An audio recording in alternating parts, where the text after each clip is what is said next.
Welcome to Everything Life and Real Estate. Let's get started with our hosts, Linda McKisack and Dana Gentry.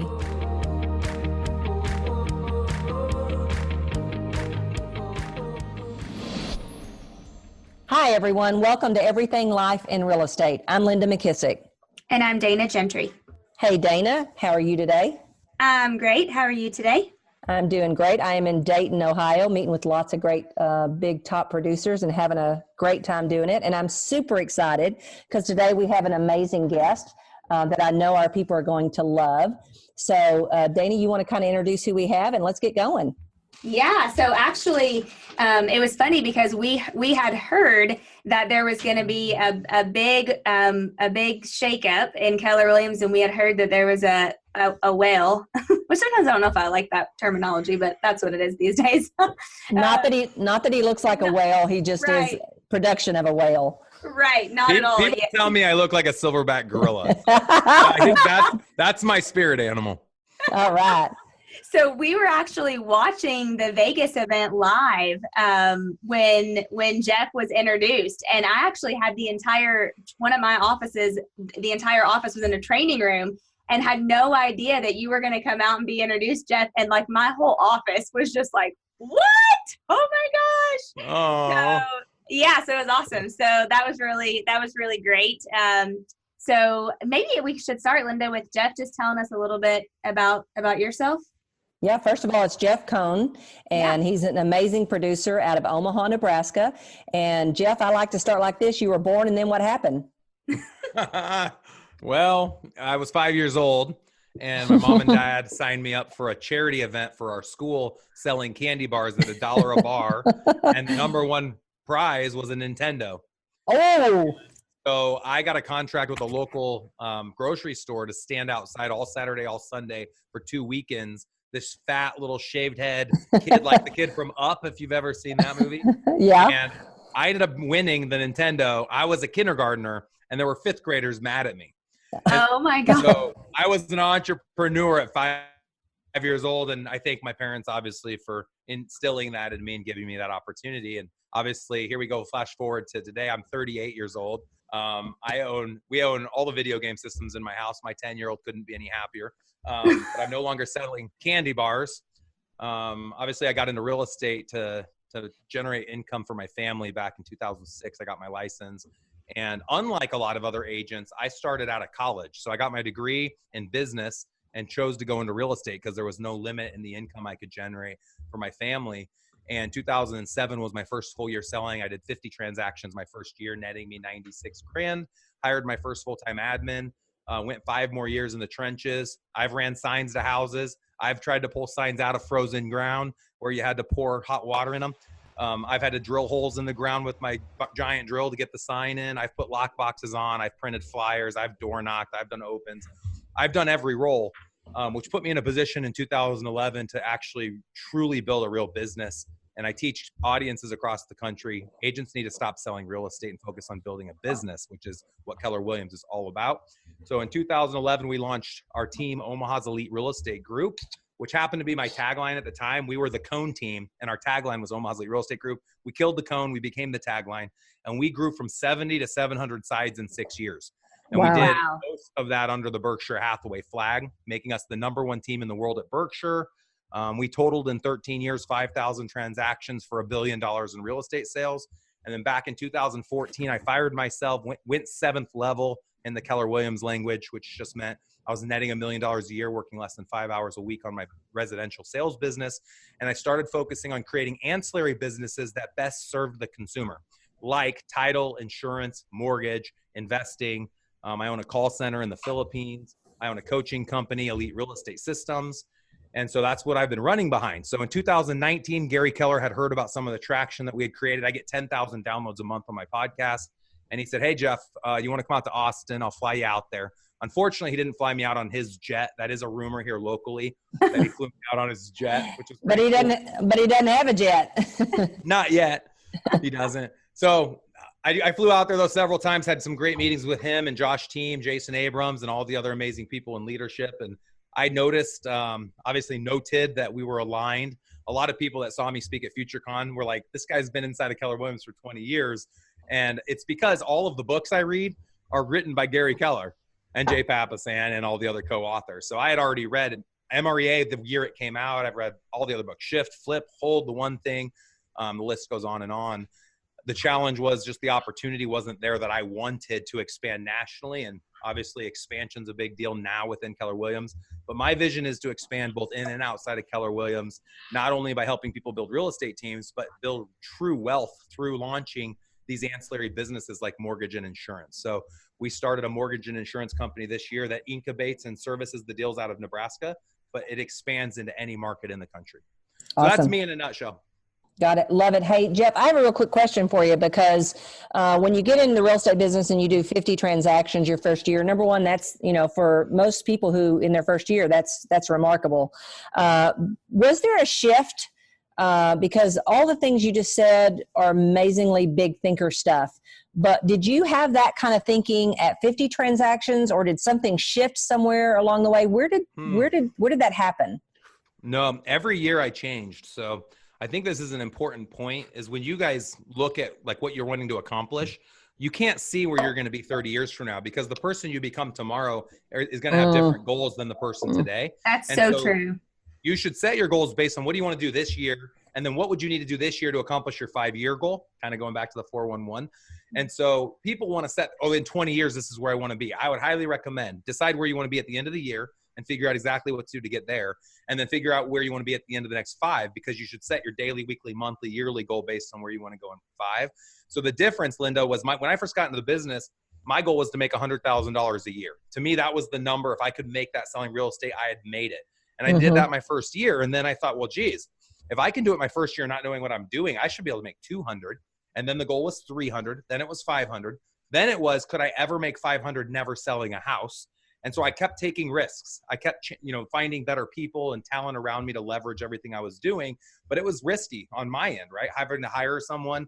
Like, for example, the year I made 96 grand my first year, the very next year in 2008, I paid someone $40,000 a year salary to be my admin, to do everything contract to close, dot the I's, cross the T's, run the signs, put the lock boxes up, etc.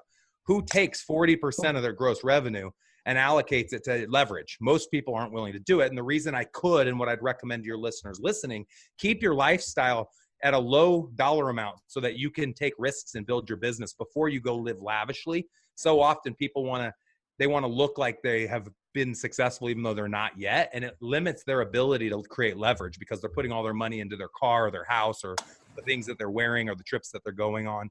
I lived in a $137,000 house for 8 years when I was making $500,000 a year. Wow. That's such a good thing to share. Yeah. Well, you do have a role model there in town, Warren Buffett. Yeah. Doesn't he live in the same house? I'm his role model. No, yeah, you're his role model because he lives in the same house, right? Drives the same car. Warren Buffett's an amazing man and is a great example, obviously, of living conservatively. My grandpa used to actually sell furniture for one of their companies they own in Nebraska called Nebraska Furniture Mart. And he saw Warren Buffett almost every day come in with a sack lunch. The man didn't want to buy his own lunch. He'd make lunch or have someone make it and come to work with that. So, yeah, he is a great role model, and I was just kind of teasing. Awesome. That's awesome. So, Linda, I don't even think I told you this, or maybe I did and I'm forgetting, but when you told us that Jeff told me Jeff was going to be a guest, I went on and posted on Lab Coat Agents on the Facebook group. If you could ask a multi-million dollar producing real estate agent a question, what would it be? And I got 433 comments. Oh, wow. Yeah. Well, we don't have. All right, let's go through the list. Yeah, we don't have time for 400 and something, but give us your best, Dana, that we got. Well, so that's what I was going to say. So I picked like 3 that I thought, man, actually I picked way more than 3, but there were a bunch that were really good. But this one I loved, and a lot of people had kind of repeated this one in the process, but they said, to get to your level in business, Jeff, you surely bumped up against some ceilings. So when you encountered them, what did you do to break through? And looking back, what advice would you give like your prior to breakthrough self, if you will? Yeah. That's a great one. Love it. Yeah. Lots of answers to the question. I like the quote that the difference between you and me are the books that you read, the people you meet, and the podcasts that you listen to. And so often people want to just reach out to one person and have an answer, have a question and get it answered. In my experience, the best way to learn is to just simply go and do. but I never went and did in a way where it created a ton of risk. It was always a calculated risk because I went and did the research first. And I think I heard Gary Keller say, I went to a class in Austin 5 years ago based on the one thing he offered to entrepreneurs in the Austin area. And he said something at the time in regards to making sure, like, when you have a question and you read a book, if the book answers the question, move on to the next book. He said, you don't have to read a book from cover to cover. But you can always go to a book or to a person that you're masterminding with or to a podcast to answer specific questions. And back to your comment earlier, as I grew and got to the point I am today, there are all these ceilings. The challenges I had in 2012 were totally different than the challenges I have today. And so I had to create a larger world to help me solve my challenges. And to do that, I had to mastermind and network with people, not even just in my own state, but across the country and in some cases across the world, to find people that could help me solve my problems. And the best person for you to help you solve your problem is the person that's already had that problem. So all you have to do is define the problem, have the ability to self-actualize and say, okay, my challenge is recruiting, and go find the best recruiter. Or my challenge is that I'm bad with holding someone accountable, and either go find the best accountability coach in the country or go hire the best accountability coach in the country. You know, talking about Rocket Fuel, which we talked off air a little bit about, the author of Rocket Fuel, which talks about implementers and visionaries. A lot of people listening to this is the visionary and they want to do big things. You will never do big things without great people around you. And so spending your time and energy and focus and finding that what I call human capital so that you can create leverage, changing their life, but also changing the lives of all the other people that they help you impact. That's awesome. Well, I know people leverage is to me, the greatest leverage that's out there. It's the hardest. And to be honest, for me anyway, it was always the hardest, but it's been the most rewarding and the ability to make our lives much bigger. How did you find leverage through people? Was that something that was naturally easy for you? Was it hard? You know, what was your struggle through Well, that? I kind of shared my first example when I hired that admin person my first year, but that wasn't actually my first experience. I think probably the first time that I used leverage that I can think of, and it's kind of an interesting story, was when the Xbox 360 came out. Walmart would allow you to buy one per person. Well, I lived in an apartment complex where there were a lot of people working, living in the complex that were students from Tajikistan. And I asked them if they'd be interested in standing in line with me, and I paid them each $50. For 12 hours, they stood in line to buy this Xbox. Just stood in line for $50 to stand in line all day. They were cool with it. And at the end of the day, I bought like 15 Xboxes for $400 plus the $50 I gave each of those people. And I drove to another electronics store where people were camped out for the Xbox to come out the next morning. And I sold every Xbox for $1,000. Wow. So why couldn't they have done that? You know, and you think about all these other examples of times where someone creates leverage. Everybody has the opportunity. And not only that, as a true leader, you serve your followers by giving them the ability to be just like you. Not just only giving them the ability, training them to be just like you, providing them with the resources to be just like you. But not everyone's going to want to be like you. Not everyone wanted to take that risk. Because I could return the Xbox and get my money back if I had to return the box, but I was going to lose the $50. If I couldn't sell the margin, that's what my risk was.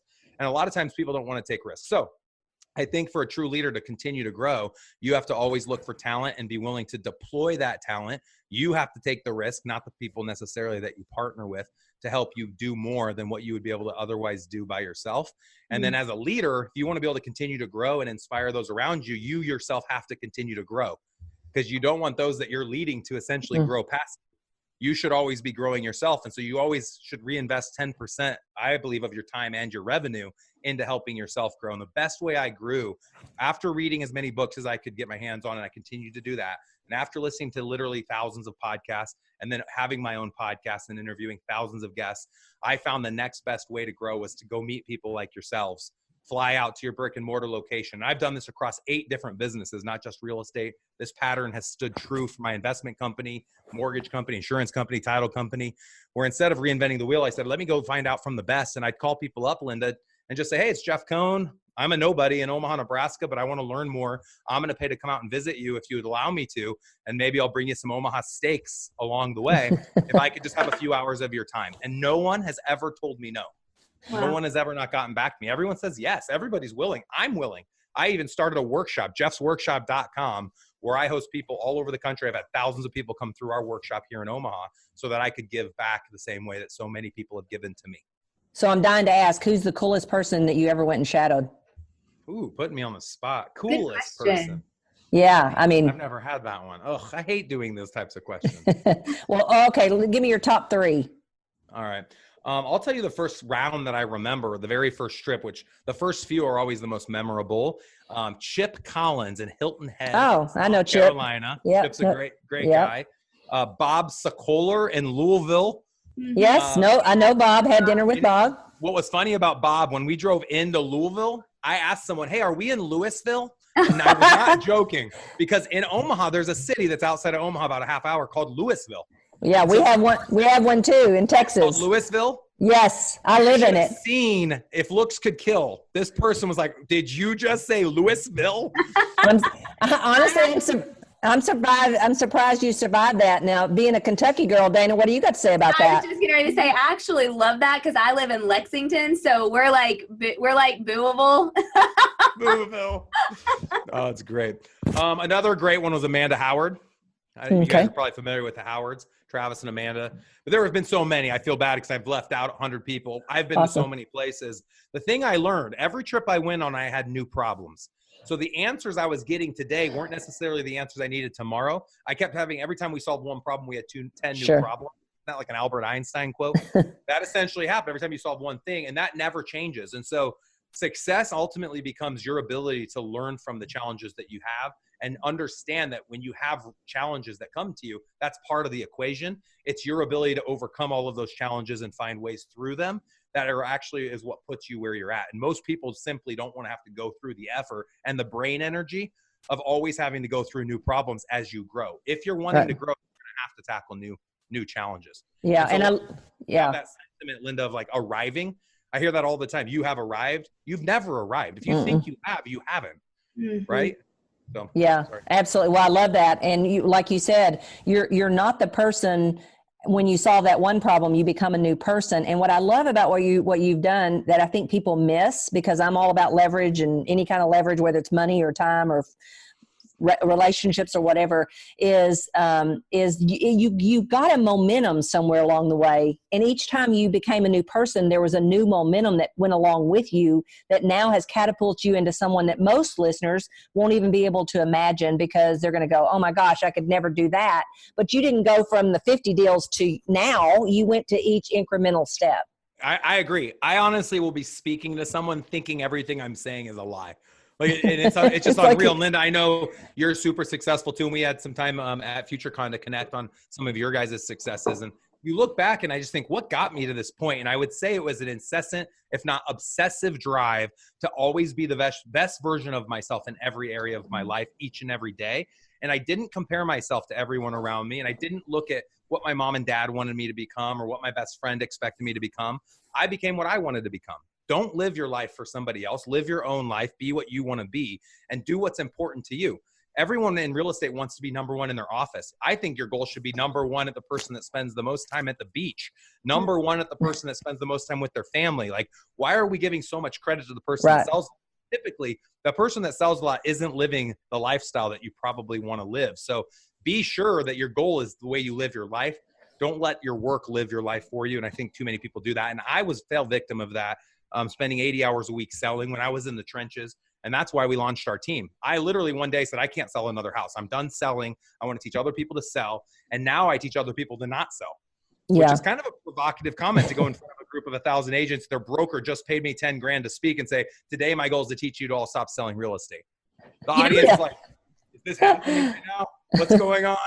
Well, and the sentiment is sell, but sell for 5 years, get to a point where you can teach others to be just like you.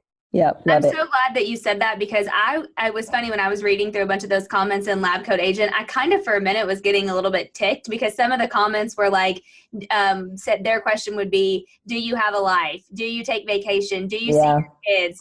Do you spend time with your family? And it was like, can I brag a little bit? Yeah. Yeah. So I've traveled more in the last 2 years of my life than I have probably the rest of my life total. My family went to South Africa for a month this last summer. I was in Seattle last week and Ontario, Canada. We went on a 3-week East Coast road trip all the way up to Maine, all the way down to New York City, Washington, D.C., and then St. Louis, and came back to Omaha. I've been in Mexico this year 3 times. sometimes with family, sometimes with just my spouse, and sometimes without. I'm taking my wife to Singapore next month for 2 weeks. I'm going to Tulum, Mexico in February for a mastermind on investing. That's my bucket list this year. One of the places I want to go is Tulum. Yeah. Next week, I'm going to Cancun and taking 30 people within my team. I'm going to family reunion in Dallas in mid-February. So the list goes on and on. So to the person that says that, people assume, and this is how we're socialized, that to be successful means to be busy. And to be important, this is an important one. To be important, you should be busy. So what I've started doing, I literally sit in my hot tub for 30 minutes every morning and meditate after my workout. And people will always call me like, hey, Jeff, like they're speaking 1,000,000 miles a minute. They're like, hey, Jeff, I know you're super busy, blah, blah, blah. I love saying I'm laying out at my pool, or I'm sitting in my hot tub, or no, I'm not busy. I'm with my kid. We're shooting hoops. Like that should be the goal. The goal isn't to be busy. I don't want to be busy at all. Yeah, absolutely. I love that. You said that. Yeah. Because everybody thinks that the effort that got them to where they are is going to be equally hard or more hard to get them to where you're talking about. Yeah. Here, let me throw this in there. I just had kind of a little mini breakthrough too. People want to tell themselves a story that the reason I'm successful is because I've sacrificed everything else and I'm super busy. And so for them to be as successful, they too would have to make these sacrifices. So they create this idea. The truth is the very opposite. The reason that I'm as successful as I am, if you believe what I've accomplished is successful to you, because success is just a frame of mind. If someone believes that I'm successful and wants to be like this, take the time and energy to invest in yourself and to learn from others and create leverage. You can do all of this without sacrificing. Absolutely. Well, I know we're kind of short on time, so I want to make sure I get this question in. What do you think is going to stay the same in the real estate business moving forward? And what do you see that you think is going to be changing? So I think I'll answer first to the change. I think that the consumer is going to demand a virtual option to do everything. They'll still want to physically tour a property, but I think if they could look at more homes virtually, so for example, like a 3D Matterport spin or whatever other technologies that's out there similar to 3D Matterport, where you can go into each room and just kind of spin around and look around. I think more consumers are going to demand that. I think if more agents were using that software, more people would take advantage of it. But I think the average MLS, only 2 to 3% of the homes have an actual 3D virtual walkthrough. I'd like to see the MLS create that as a requirement to even put a house on the MLS. I think the consumer will start demanding it. My brokerage, KW Elite, that I am going to launch in February, is going to require every agent to produce a 3D Matterport print spin of every house they list. And I've been doing that for the last 2 years. So if you went to my site now, omazelite.com, click on our listings, every house, if you click virtual tour, gives you a drone flyover, video tour, HD pictures, 3D Matterport, the dollhouse, a unique landing page, and it gets uploaded to Facebook and gets shared all over the place. So I think the big change will be a lot of the consumer, I think, is going to demand that virtual option. Also for like meeting with the agent on a listing pres or buyer pres, or to sign contracts. Just a simple meeting to ask questions. I think they want a virtual option. You shouldn't have to physically meet with them, but you should have a place you could physically meet. So that's a big change. Things that I think will stay the same, it's always going to be a relationship business. So it doesn't matter if it's Zillow assigning the lead to an agent and that agent then connects with the lead. They have to build a relationship and rapport to earn that business. I don't see technology completely winning, because there needs to be a human element of the person that's going to actually walk them through the transaction. People aren't going to want to legal Zoom their real estate transaction, in my opinion. People are still using car salespeople.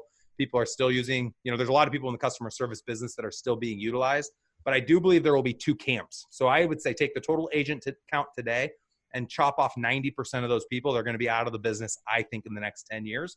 The 2 camps that will be left are the ones that are tech powered, like your Zillows and your Amazons and your Uberization companies that just use an agent and pay them a base salary of $20,000 a year and maybe $50 per sale. And then I think you're going to have the camp that's going to be more aligned with us, where we offer so much value, concierge services, directors of first impressions, this tech empowered office to help make their transaction the simplest possible. That agent is the agent of the future that I want to be like, and I want to teach other people to be like. So I think it'll be split probably 50-50. Awesome. Great answer. Yeah. Well, I didn't ask you a lot about your business, because there's a lot of places you can go on YouTube and Google Jeff, and you'll find out, that he works his database well and does all those things. So I really wanted to get to a higher level of thinking and how you get to where you are by thinking the way you think. And Dana, I'm going to give it to you. Is there any last final question you want to ask Jeff before we let him go? And oh my gosh, Jeff, I want you to be sure and talk about your podcast, because let me jump in while Dana wants to decide on her question. One of the things that'd be interesting with that many answers would have been if there had been some way where it could have like sort of like you put up 10 of the best questions and then people vote on them, narrow it down to 3 or something like that. I thought that would be interesting for a great podcast. We should do that too on ours. So our podcast is the Team Building Podcast with Jeff Cohn. It's on iTunes, Stitcher, YouTube. If you want to watch the interview, you can go to YouTube for that. And then anything about upcoming events, you can go out to eliterealestatesystems.com, click on events. We have a big event every summer called the Team Building Summit, which is just for team leaders. It's an entrepreneurial summit. It's not about selling real estate. It's about stopping to sell real estate and how to invest in real estate and how to create ancillary businesses. We're going to have a top RESPA attorney in the country come and talk about how to set up your own mortgage company, insurance company, title company, how to stay out of real estate jail doing that. And then a lot of other top agents. Linda, we haven't even talked about your invite, but I'm going to be interviewing and bringing tons of the top agents in the Keller Williams world, as well as in my coaching world, to come out and speak at that event as well. So you can find out more about that at the teambuildingsummit.com. And then we have our workshops every other month in Omaha called the Team Building Workshop. And then the second day is an investment workshop. So if you go out to jeffsworkshop.com, you can learn more about that. And then I give everyone a gift for listening to our interview. If you go out to jeffsbusinessplan.com, we'll give you a PDF download of exactly the steps we took that took us from 70 to over 700 sales in the last 6 years. So awesome. jeffsbusinessplan.com. Yeah. And we'll put a link to that at the bottom of our show notes for everybody to get also. That's Dana? a great idea to share that. Okay. Since we only have 1 minute left, I'll do a quick, easy one. What book has made a big impact on your life, or what's a good book that you've read lately? 1 or 2? Yeah. You know, everyone likes to ask this question. I always look over my shoulder. It's so hard to narrow it down to one thing, because it really comes down to like, what's the problem that you have right now? And I would have a book recommendation to anyone to help solve their problems.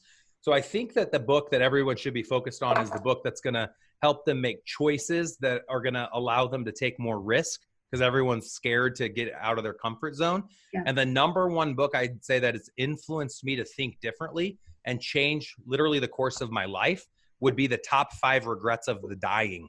Mm-hmm. Pretty heavy topic, but they narrow it down essentially the 5 categories that people typically will look back on life and regret. I read that book in my early 20s, and it shaped a lot of my choices of going into real estate versus taking a traditional corporate job, learning how to get out of real estate. Like I was netting $350,000 a year when I said to myself, I'm going to stop selling.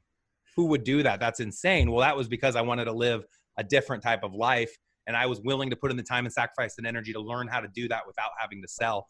And it's created way more happiness to me. It's not about the money. And I said this from stage at FutureCon. I'll say it on this show. Ones and zeros in your bank account don't define you or the way you live your life or your happiness. That has nothing to do with it. It's your ability to influence other people's lives and put ones and zeros in their bank accounts and help change their lives that actually will bring true satisfaction and happiness. So that's why I'm on the show today. No one pays anyone to get on a podcast. I like to give back. And I always want to be here for anyone else that has a podcast or anyone else has a market center or a region, and you're interested in me coming to speak. That's also something that's really dear to my heart, is to be able to get in front of audiences. And literally, if one sentence I said makes someone think differently, that helps them make that choice to quit the full-time job or hire that first admin person or spend more money on lead gen, whatever it might be, that's what truly speaks to me. That's what moves me, and that's what my passion is. Absolutely. And that's what we love about you. That's awesome. Yeah. Well, I want to thank everyone today for joining in. I know you're going to enjoy this interview with Jeff. And remember, if you have a question or a topic that you'd like for Dana and I to discuss on the podcast, be sure and reach out to us at info@lindamckisack.com or on Instagram at #everythinglifeandrealestate. And Jeff, thank you so much. And Dana, I'll talk to you in a few days. Hey, thank you, Jeff. Linda, can I invite your audience to follow me on Instagram? Yes, please do. I forgot to do that. Everyone sends me invites to Facebook, and I have a virtual assistant that auto responds and lets everyone know I hit my 5,000 friend limit. I think it happened to both of you, and that's why you're smiling like that. Follow me on Instagram, Jeff M. Cohn. Awesome. Perfect. There's some cool stuff too. I just got back from Zillow headquarters and took 30 pictures of all the stuff they've got going. So you can go see that. And I also visited the largest virtual reality complex in North America 2 days ago in London, Ontario, Canada, and took a bunch of pictures of that. It looks like a Star Trek holodeck. It's pretty cool. So go check out both of those things at Jeff M. Cohn on Insta. Absolutely. Dana and I'll both be the 2 followers instantly. Yes. Awesome. You'll be my first 2. Hey, be careful what you say, because we'd love for you to come to the Ohio Valley region this year. So I'll be sign up. Let's go. For sure. Awesome. Ready. All right. Thank you, guys. You have a wonderful day. Appreciate you. Thank you. Thank you, Linda. Thanks Jeff. Linda. Bye-bye. Be sure to subscribe for more business strategies and tactics to inspire you to live an abundant real estate life. Don't forget to rate and review so we can bring you the best content. Find this and other valuable information at everythinglifeandrealestate.com.